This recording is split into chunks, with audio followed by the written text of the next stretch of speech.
हम आगे बढ़े, साध्वी की मौत से जुड़ी खबर आप जान लीजिए सबसे पहले कि साध्वी मौत मिस्ट्री में एक नया मोड़ आ गया है, एक नया ट्विस्ट आ गया है। अस्पताल के डॉक्टर प्रवीण जैन का दावा कि पिछले 6 महीने से साध्वी की चेकअप नहीं हो रही थी, ना ही किसी तरह का कि दवा की पर्ची लिखी गई। मौत मामले में पुलिस के हाथ अब तक सुराग नहीं लगा है। 7 दिन बाद भी पुलिस के हाथ खाली हैं। एसआईटी ने अब 10 से 11 लोगों से पूछताछ कर ली है।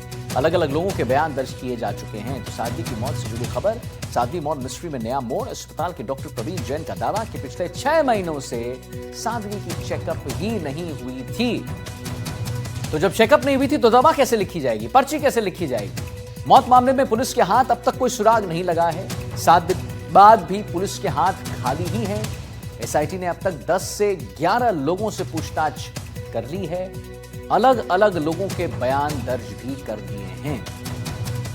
तो साध्वी डेथ मिस्ट्री में पुलिस के हाथ अब तक कोई सुराग नहीं मिला है। 7 दिन से पुलिस जांच में जुटी हुई है। जांच के दौरान साध्वी प्रेम बाइसा से जुड़े अलग अलग किरदार, परिजन, शिष्य आश्रम से जुड़े लोगों की जो बातें हैं वो सामने आ रही हैं।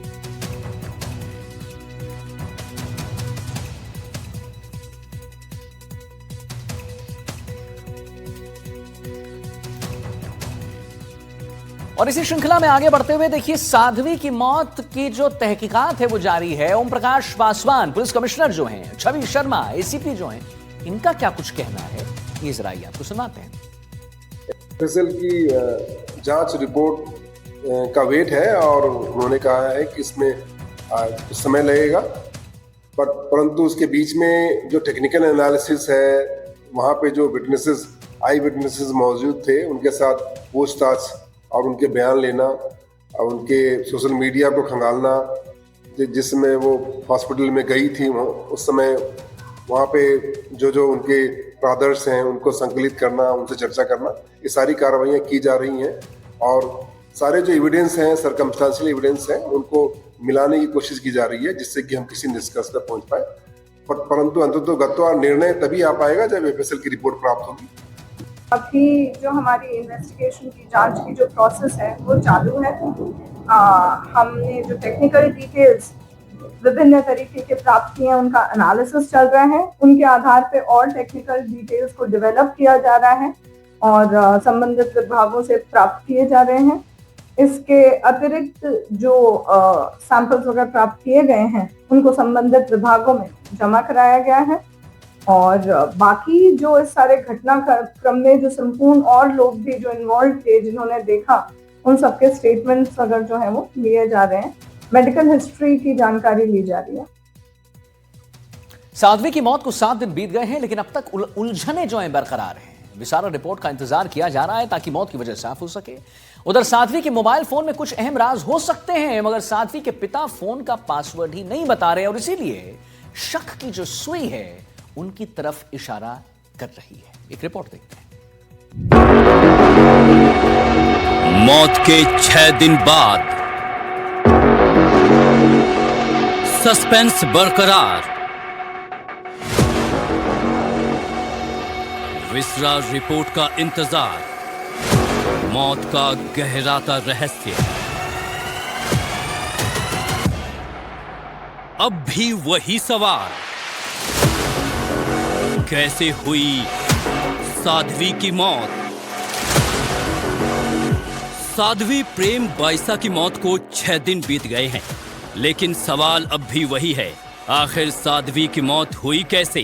3 अहम चीजें हैं जो इस मौत की गुत्थी को सुलझा सकती हैं। साध्वी का फोन, मौत से पहले खाए खाने के सैंपल और सबसे आखिर में विसरा रिपोर्ट, जिसका सबको इंतजार है। अब सवाल यह है कि क्या साध्वी के मोबाइल फोन में छिपे हैं ऐसे राज जो इस रहस्य से कर सकते हैं पर्दाफाश?